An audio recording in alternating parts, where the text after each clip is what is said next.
It began with a letter, a crisp white envelope bearing the HOA emblem, an oak leaf encircled by the words, "A preserve at Willow Creek." For most residents, such envelopes carried routine reminders about lawn maintenance, trash schedules, or community fees. But for Ethan Miller, this one marked the beginning of a slow-burning war. The morning was quiet when he found it tucked under his front door, the kind of stillness that makes bad news feel even heavier. He had lived in Willow Creek for 6 years, long enough to understand that the HOA presence was like a shadow, always there, watching, waiting for any chance to remind you who was in charge. As he tore open the letter, he expected some trivial notice, perhaps a complaint about his hedges or a reminder about dues. Instead, his eyes froze on the words "a land realignment for community enhancement project." The letter explained that the HOA board had voted to repurpose a small portion of his backyard, specifically the rear 10 feet that bordered the communal walking path. The section, they said, would be transformed into a shared community garden for residents to enjoy. Ethan read it twice, disbelief slowly hardening into anger. His property, his land, was being taken without his consent. They called it a beautification.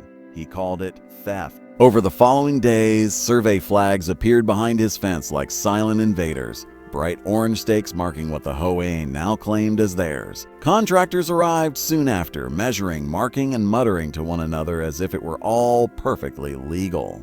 When Ethan confronted them, they simply pointed to their work order signed by none other than Linda Graham, the HOA president. Linda was infamous throughout Willow Creek. Her reign had turned the HOA from a management board into something resembling a monarchy. She lived 3 houses down, in a home twice the size of Ethan's, her porch decorated with plaques that read a HOA Excellence Award and a Community Pride Champion. Her reputation for control was legendary. She'd once fined a resident for using the wrong shade of beige paint on their mailbox. But this was different. This wasn't about paint or lawns or fences. This was land. Ethan tried to reach out politely at first. He sent an email, then another, no reply. He attended the next HOA meeting, but Linda brushed him off with vague legal jargon and a smug smile that said she believed herself untouchable. "It's for the greater good," she'd said, her tone dripping with condescension. Ethan left that meeting with something burning inside him, not just anger, but resolve. Over the next week, construction began. The workers removed a section of his back fence and flattened his soil, planting the first beds for what Linda proudly announced would be the Willow Creek Community Garden.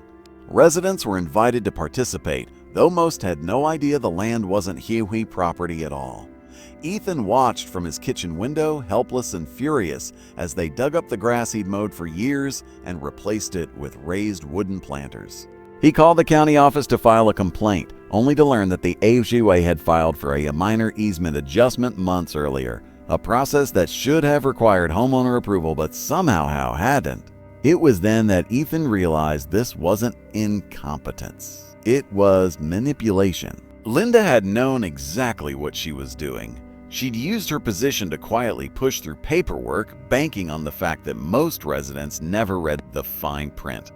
That night, Ethan walked out into his yard under the cover of darkness, flashlight in hand, tracing the survey lines. His once pristine lawn now looked foreign, invaded by wooden boxes and mulch paths. Yet amid the bitterness, a strange clarity settled over him. The HOA had taken what was his, but they had also made a mistake. They had given him a reason to fight back.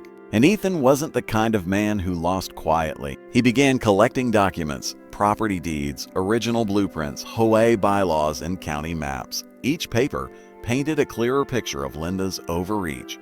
The land was still legally his. The HOA had built their community garden on private property.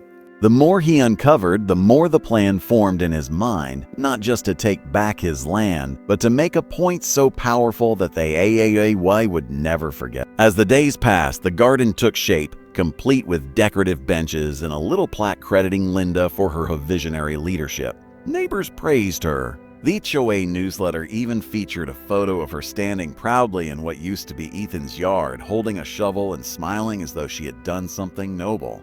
Ethan printed that newsletter and pinned it to his wall. It wasn't a defeat, it was motivation. What the HOA didn't realize was that beneath their self-congratulatory celebration, a quiet rebellion was brewing. Ethan had no intention of going to court. No, he wanted something better, something poetic, something that would hit them exactly where it hurt most. And by the time he was done, the HOA would regret ever stepping foot on his grass. Ethan's mornings became ritualistic. Coffee in hand, he would stand at his back window, staring at the garden that had once been his yard. It was beautiful in a way that infuriated him. Rows of fresh soil, tidy planters, colorful blooms beginning to sprout under the early sunlight. The HOA newsletter had called it a symbol of unity, but for Ethan, it was a monument to arrogance. He had lost his peace, but not his will. Fine. The night after the garden's dedication, he spread papers across his dining table. Every document he had collected over the last week. His property deed sat at the center, highlighted and annotated. According to county records, his property line extended 6 feet beyond the new fence line the HOA had installed. That meant the entire garden sat squarely on his land. There was no mistake, no shared boundary, no legal claim the HOA could make. They had trespassed. And that single fact became the foundation of his plan. Over the next several days, Ethan immersed himself in research. He read through the HOA bylaws, scanned the county zoning codes, and even called the assessor's office under the guise of a curious homeowner. Every call, every email confirmed what he already suspected. The HOA easement adjustment had been filed without proper authorization. It wasn't even approved. It was a pending review. That meant Linda had jumped the gun. She'd acted as though it were official when, legally, it wasn't. Ethan smiled at that. It was the first small victory in a war he hadn't chosen but now intended to win. He knew the HOA could be challenged in court, but legal battles dragged on for months, sometimes years, and cost more than most homeowners could bear. Ethan didn't want money or apologies.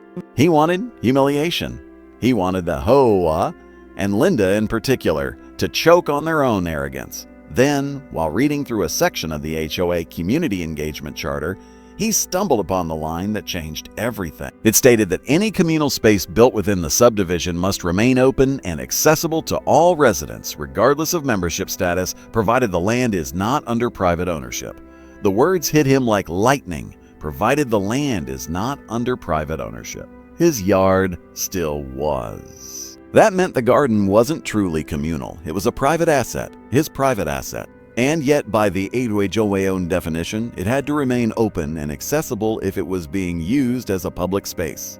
The contradiction was perfect. Ethan could weaponize it. The HOA couldn't claim ownership without admitting to trespassing, and they couldn't shut it down without admitting wrongdoing. But what if he didn't shut it down at all? What if he made it more public? That night, Ethan drafted a plan. He would turn his backyard, the community garden, into a real public space. Not just for Willow Creek residents, but for everyone. The HOA had built it, funded it, and paraded it as a public amenity. Now Ethan would make sure it lived up to that promise. He filed a small request with the County Parks Department, listing his address as the site of a neighborhood micropark. It was an obscure provision that allowed private citizens to temporarily designate portions of their property for community use, often for beautification projects or local gatherings. To his surprise, the application was approved within a week. The next morning, Ethan erected a small wooden sign at the garden entrance, Willow Creek Public Park, open to all. He listed visiting hours, a QR code linking to the county's official registry, and a message encouraging visitors to enjoy the community garden, courtesy of local residents. Within days, strangers began to show up. Families from nearby neighborhoods, joggers, dog walkers, even students taking photos for a local blog. What had once been a small, exclusive HOA garden became a genuine public attraction. The HOA board members were furious. Linda, in particular, saw her control slipping through her fingers. The garden she had stolen to flaunt her power was now out of her reach, open to people she couldn't find, couldn't regulate, couldn't control. She confronted Ethan one afternoon, standing at the garden gate, hands on her hips as she watched a group of kids play by the flower beds. Ethan simply pointed to the county sign and walked away. Legally, There was nothing she could do. The HOA couldn't remove it without trespassing again, and any attempt to close it would violate public use rules now tied to Ethan's registration. Each day, more people came. Cars lined the street, and social media posts tagged the #Willow Creek Park began circulating. Local news even ran a small segment about a resident-led initiative bringing communities together. The irony was delicious. Linda's face, once smiling proudly in HOA newsletters, now appeared in the background of photos she wished didn't exist. Her community garden had become a real community space, but not hers, not the HOA. Ethan continued to document everything, saving news clips, online comments, and official records. Every piece of evidence added another layer to his shield, ensuring that the HOA couldn't retaliate without digging their own grave. And deep down, he knew this was only the beginning. The HOA had taken his land. He had turned it into something they couldn't control. But soon he planned to do more than just expose them. He would dismantle their credibility, one rule at a time. As autumn approached, the garden bloomed into a vibrant patchwork of colors. Neighbors who had once feared HOA retaliation now gathered freely, sharing stories and laughter under the fading sunlight. Ethan watched them from his porch, content but cautious. Linda wasn't the type to accept defeat quietly. Her pride was wounded, and a wounded ego was dangerous. She would strike back, he was certain of it. And when she did, he needed to be ready, not just to defend his land, but to end her reign once and for all. The calm didn't last long. For a few fleeting weeks, the Willow Creek Public Park thrived as the unexpected heart of the neighborhood. Families gathered in the evenings, couples strolled along the narrow paths, and laughter filled the air where tension had once hung thick. But beneath the cheerful hum of the new park, something darker stirred. Linda Graham was plotting. The HOA president had always thrived on control, leaned on control. Her power didn't come from kindness or competence. It came from fear. For years, residents had learned to comply rather than resist, too weary to challenge her endless rules and fees. But Ethan's defiance had changed that. His park had become a symbol of rebellion, and the cracks in Linda's authority were beginning to spread like fractures in glass. She started small, as tyrants often do. Anonymous complaints about noise disturbances from the park began to pile up. Letters appeared in residents' mailboxes, warning that non-residents were bringing unwanted attention to the community.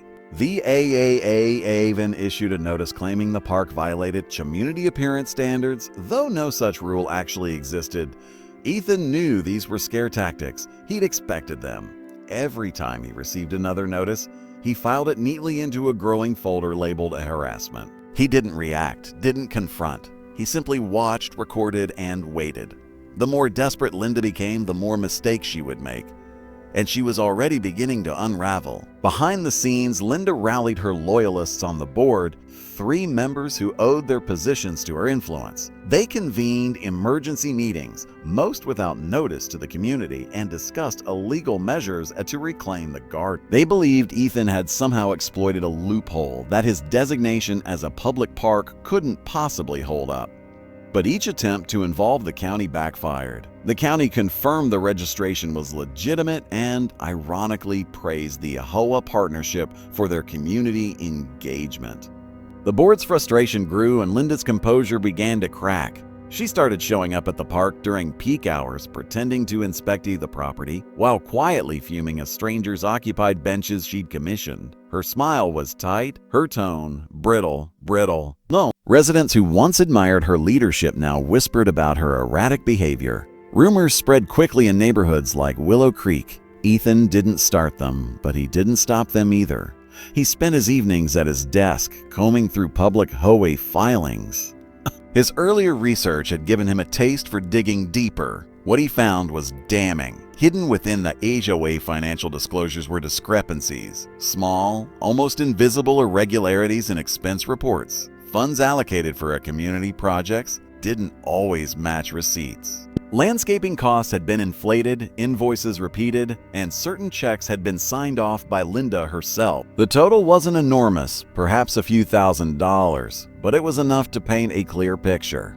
Linda had been padding HOA expenses for years, quietly siphoning funds under the guise of neighborhood improvements. Ethan realized he held something far more powerful than public sympathy. he had leverage. The idea formed slowly, methodically, as all good revenge plans do. Wasn't enough to humiliate her with the garden. He wanted to expose the rot beneath her empire. But to do that, he needed proof, undeniable evidence that would stand against her denials. So, he waited.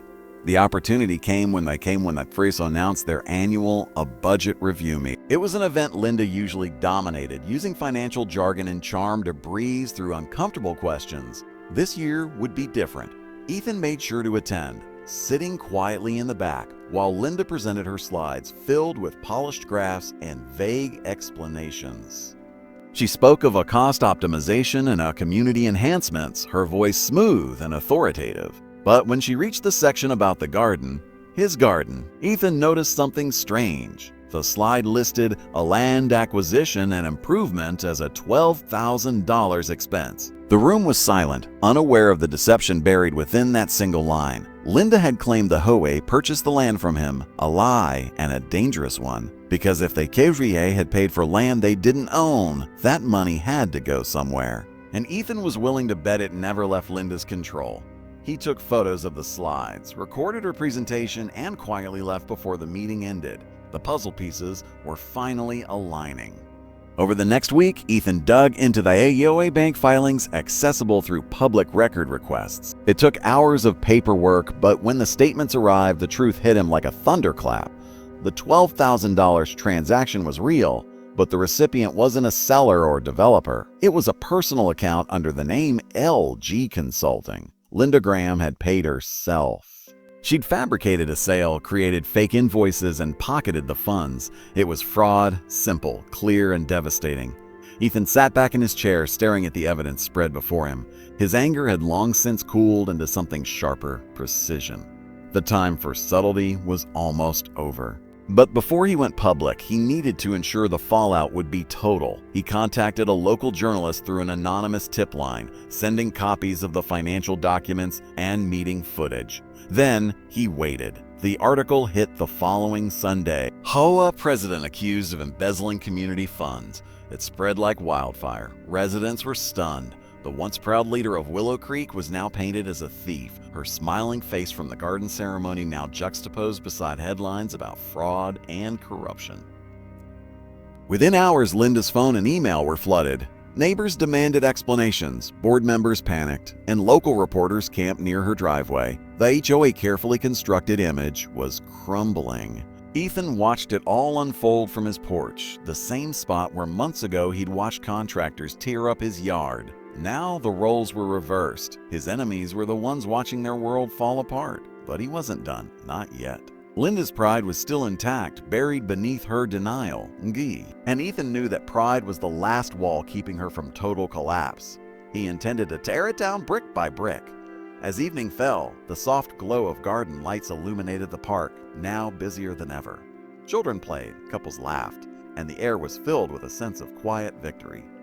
But behind those lights, somewhere in her house down the street, Linda Graham was unraveling, and Ethan was preparing for the final act that would make sure she never recovered her crown again. The calm after the storm didn't last. The news article had shattered Linda's reputation, but not her determination. Humiliation only made her more dangerous. While most two-barred members resigned quietly to avoid public scrutiny, Linda refused to step down. She called the allegations of fabrications and claimed that Ethan, her longtime a troublemaker neighbor, had orchestrated a smear campaign to destroy the community. Her words dripped with venom, but beneath them was fear. Ethan could see it clearly. She wasn't just fighting for power anymore, she was fighting for survival. Within days, he began receiving letters again, each one thicker than the last.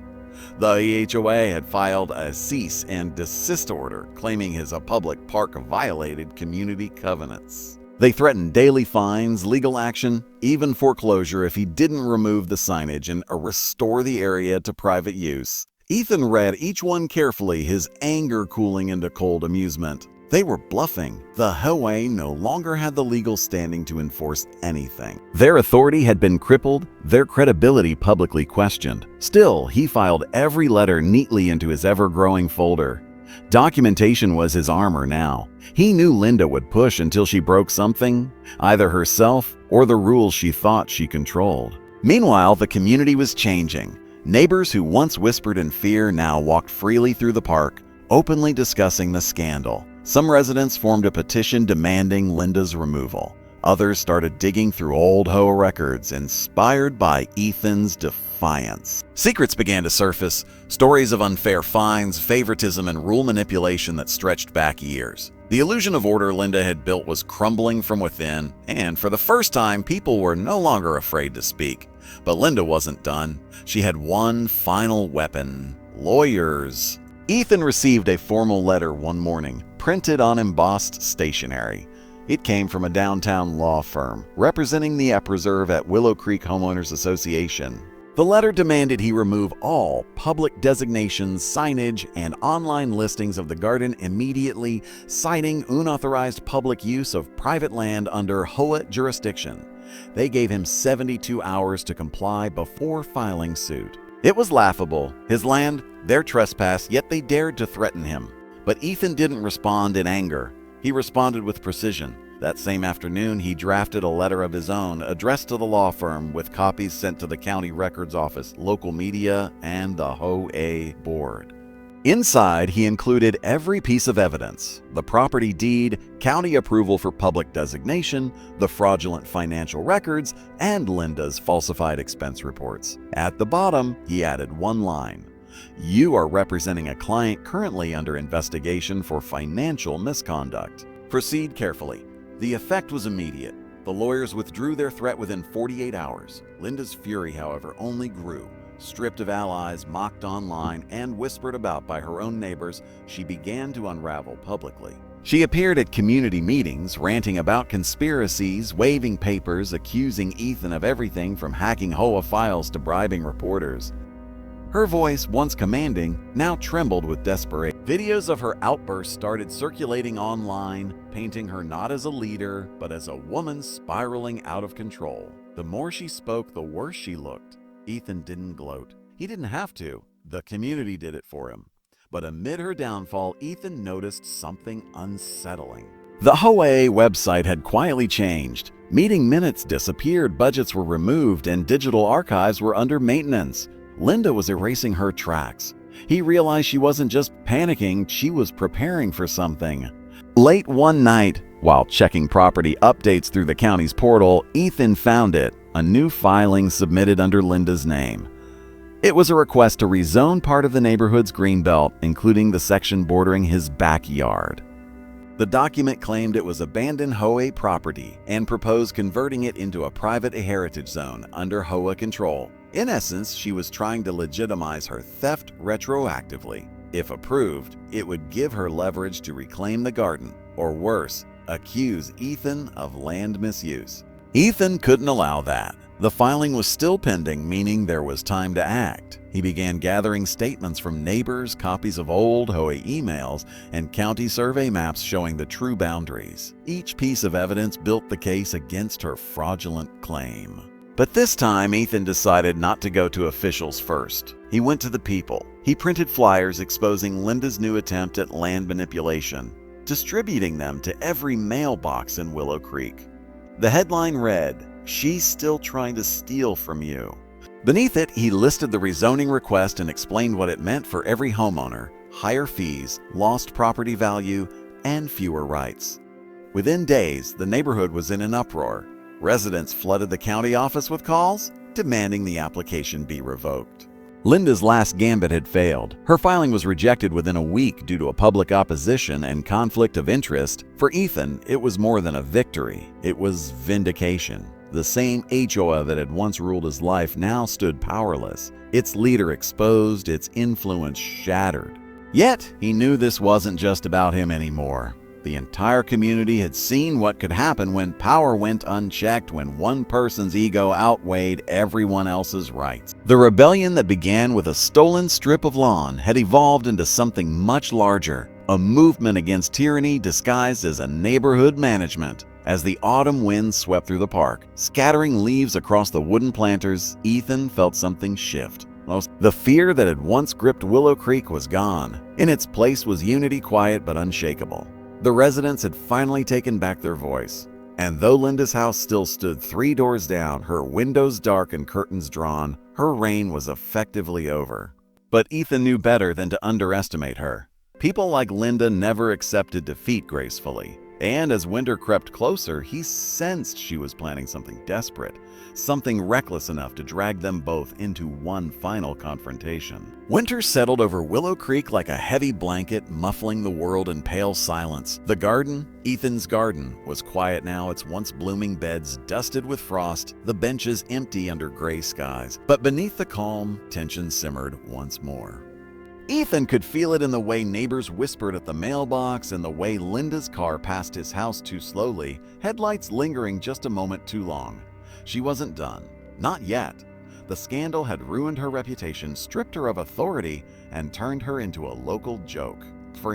But power-hungry people didn't fade quietly. They imploded, and when they did, they often tried to take others down with them. Ethan sensed her desperation building like static before a storm. It began subtly. Anonymous posts appeared on the neighborhood forum accusing Ethan of profiting from the park, of charging for photography access, and hosting unsanctioned events.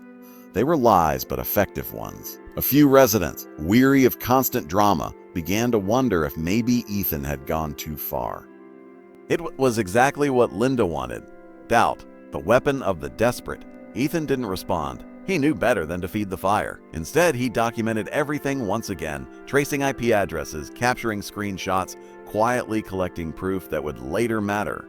But even he didn't anticipate how far she would go. Late one evening, as he returned from a late grocery run, he noticed flashing lights down the street. 2 police cars were parked near his driveway, their red and blue reflections flickering across his fence. His stomach sank. Officers were speaking to a neighbor, and when they saw him, they approached. Someone, an anonymous caller, had reported illegal dumping and unregistered community gatherings on his property. It was absurd, but procedure demanded inspection. They were polite but firm, stepping into the garden, shining flashlights across the planters and benches, asking questions Ethan answered calmly. After a brief look around, they left with apologies, saying the call seemed unfounded. But Ethan knew exactly who had made it. Linda had crossed into dangerous territory. It wasn't just harassment anymore, it was sabotage. That night, as snow began to fall outside, Ethan sat by his window, watching the garden lights flicker beneath the frost. He realized this wasn't just a feud over land or pride. This was a battle between truth and obsession. Linda's empire had crumbled, and now she was trying to rebuild it out of spite. But she had already lost. She just didn't know it yet. The next morning, Ethan received an unexpected email from the county inspector's office. Apparently, a complaint had been filed against him for unpermitted construction on HOA land. The irony was almost poetic. The complaint had come from Linda, but what she didn't realize was that it triggered an automatic review of property ownership records. Within 3 days, the county inspector visited the site and confirmed officially in writing that the garden sat entirely on Ethan's land. The report was thorough, signed, and sealed with the county's emblem. It was the final nail in the coffin. Ethan waited until the next HOA meeting, a gathering that was now sparsely attended and awkwardly silent. Linda sat at the front, pale and stiff, pretending to still hold authority even as whispers of resignation buzzed behind her. Ethan arrived quietly, carrying a folder under his arm.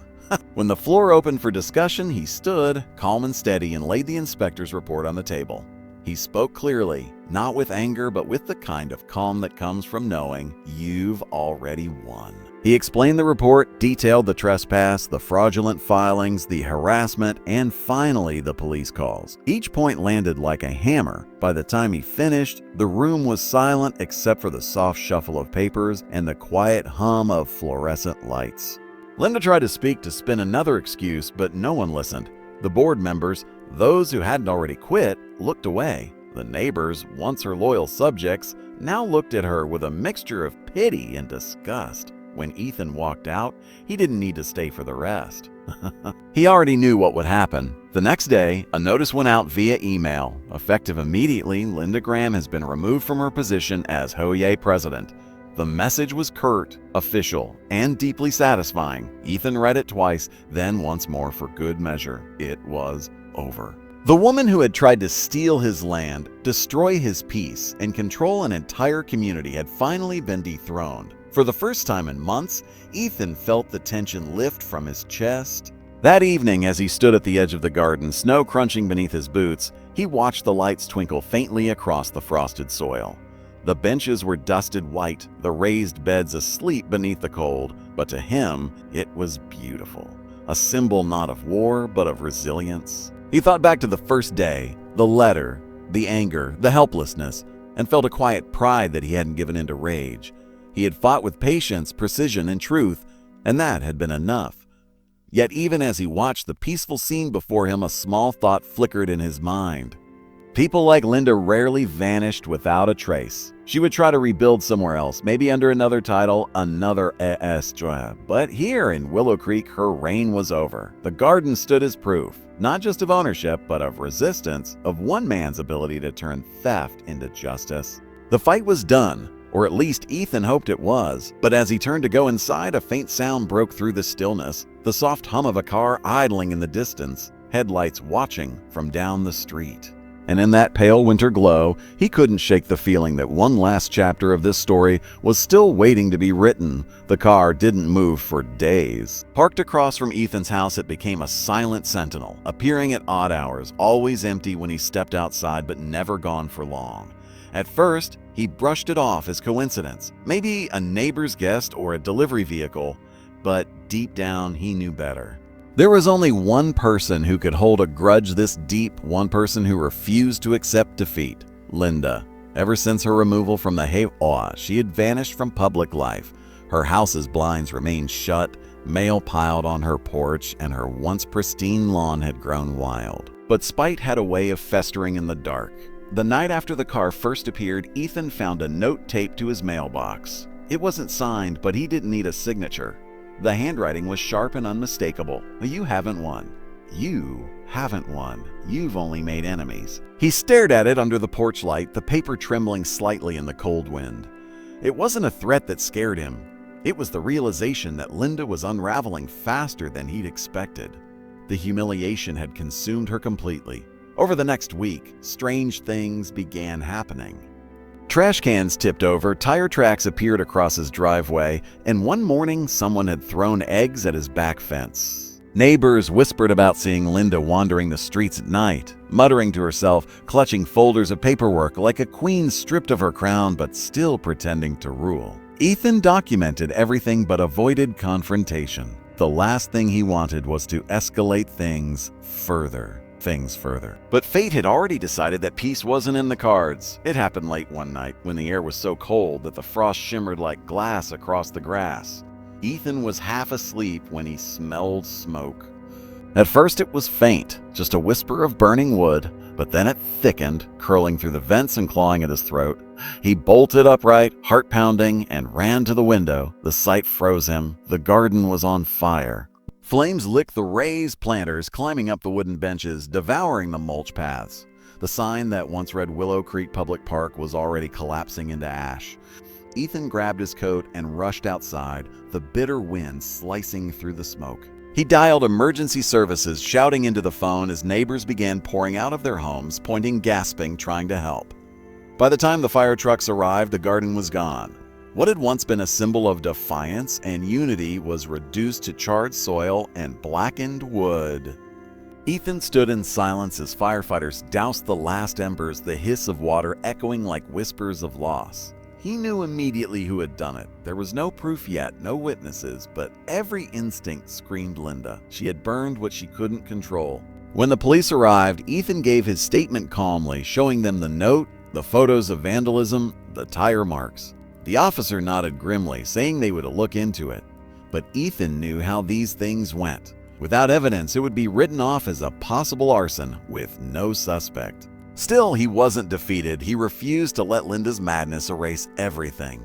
The next morning, while smoke still lingered faintly in the air, he returned to the ruins. Neighbors gathered around, offering sympathy, anger, and ideas. Many of them were furious, demanding the police do more.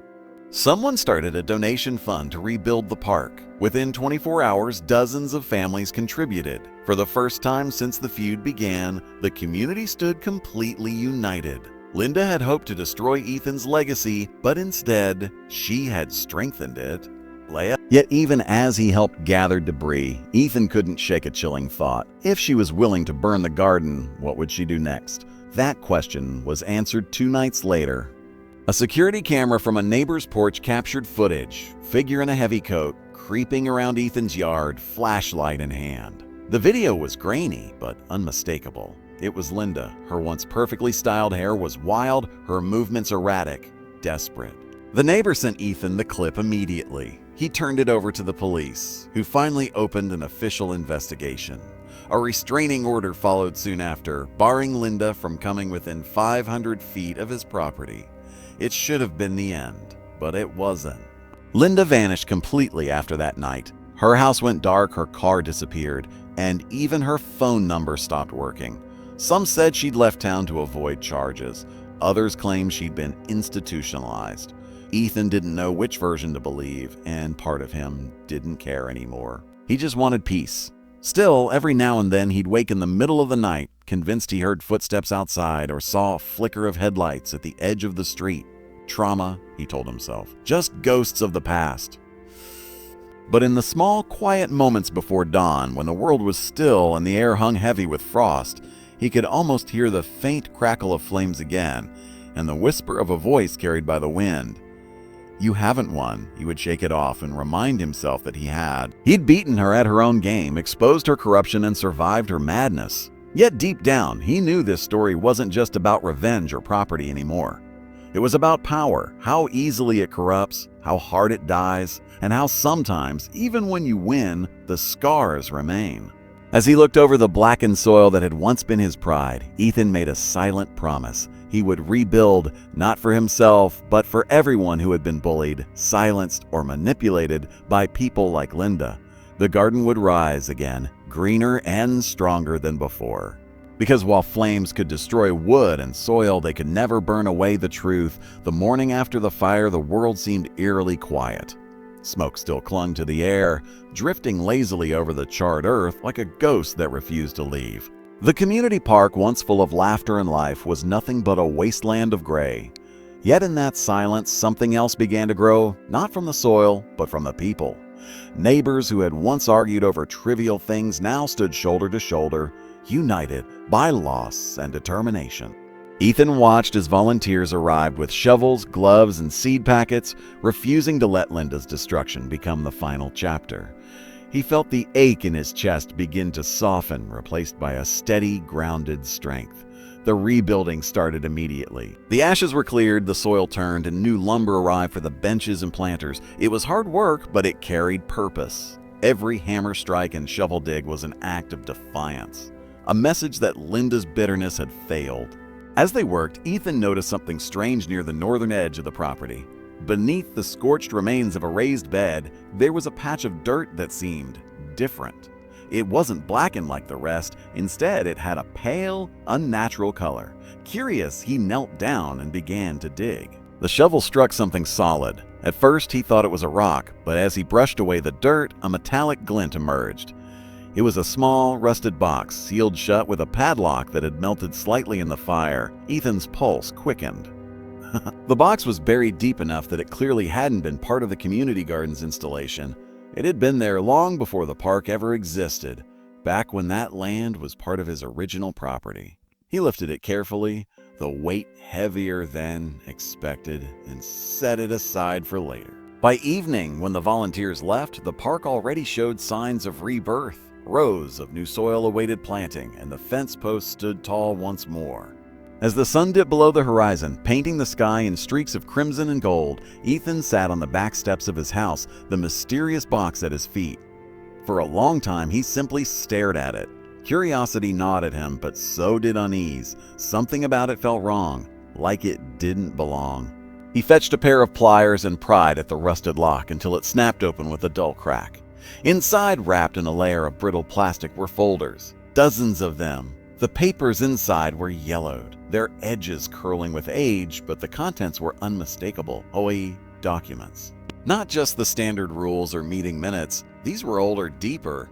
Property transfers, deeds, Complaint records. Ethan flipped through page after page until one stopped him cold. It was a property map of Willow Creek dated nearly 20 years earlier, showing a very different boundary layout.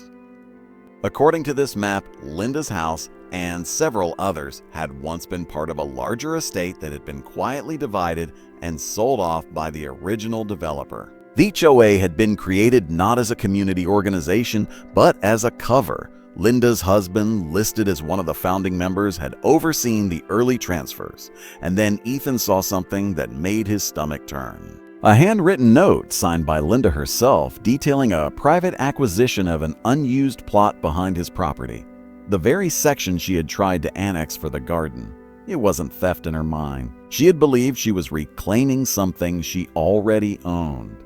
But the documents told a darker story. The acquisition was never approved, never legal. Her husband had forged a series of signatures and hidden the paperwork after the HOA was formed. When he died, those secrets died with him, until Linda tried to bring them back into the light, convinced she had rightful claim. The pieces fell into place all at once. Her obsession with control, her rage at Ethan's defiance, the breakdown that followed, it all stemmed from guilt buried under decades of deceit. The fire wasn't just revenge, it was the last desperate act of someone whose entire life had been built on a lie. Ethan sat there for a long time, the papers spread out before him, the crickets chirping softly in the distance. He felt an odd mix of emotions: anger, pity, relief. She had tried to destroy him, but now, in death or exile, she had only exposed herself. He knew what he had to do. The next morning, he made copies of the documents and took them to the town clerk's office. An investigation began soon after. The revelation sent shockwaves through Willow Creek. The HOA origins were called into question, past fines and property rulings were overturned, and what had once been seen as an unshakable authority crumbled overnight. Neighbors who had lived under fear of the board's control finally felt free, and through it all, Ethan stayed quiet. He didn't gloat or seek attention. He simply kept rebuilding, focusing on what mattered, turning the ashes of conflict into something alive again. By the end of the week, new saplings lined the park's border.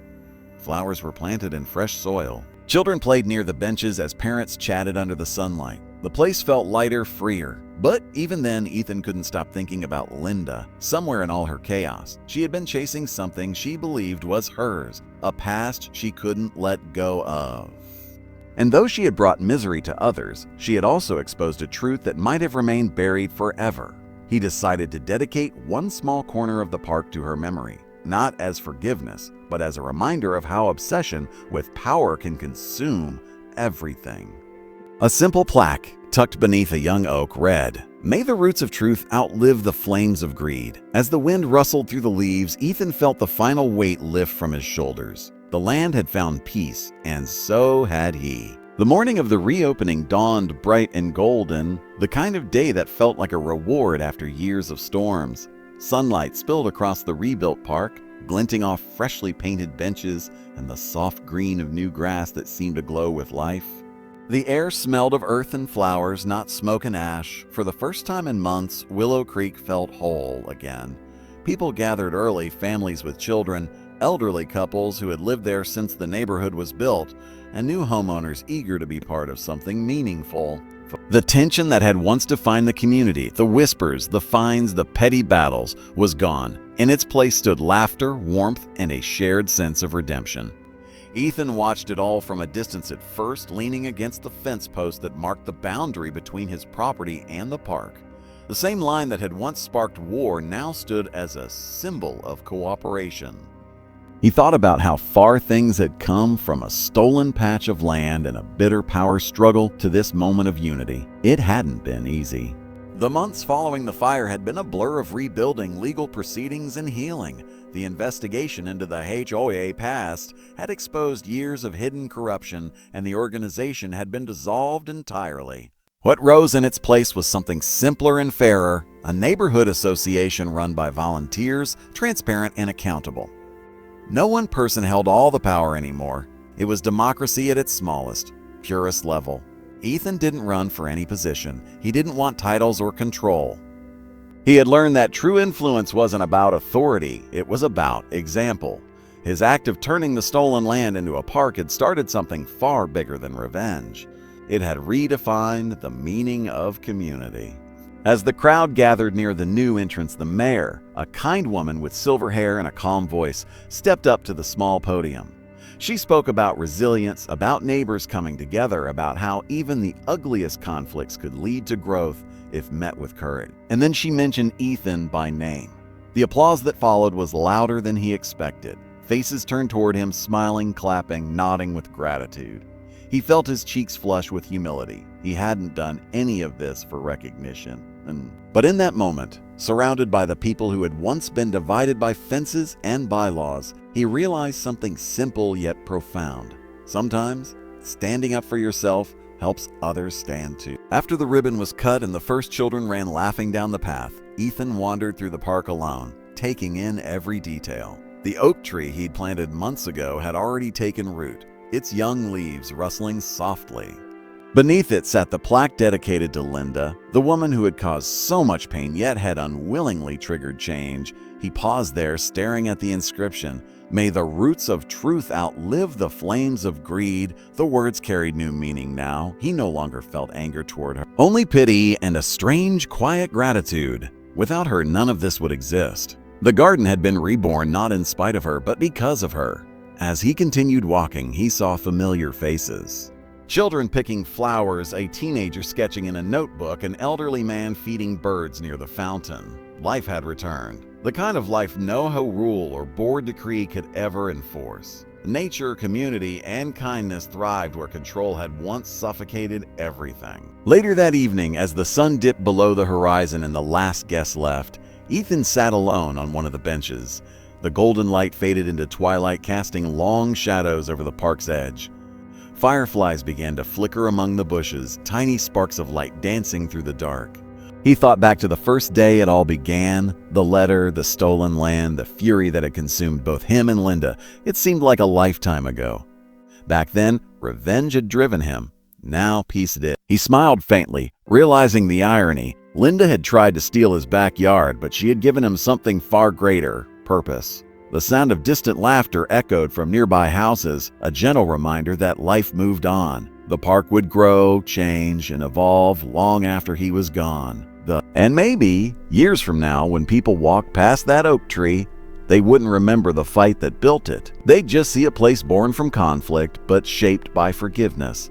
The stars began to emerge one by one, and Ethan leaned back, letting the cool night air wash over him. The land that had once divided them now united them. The power that had once corrupted had dissolved into dust. And in its place stood something pure, something lasting, a reminder that no matter how deep the roots of greed run, truth always grows stronger. The fire was gone, the war was over, and the garden had risen from the ashes. Ethan closed his eyes, breathing in the scent of new life and quiet victory, knowing the story had finally come full circle.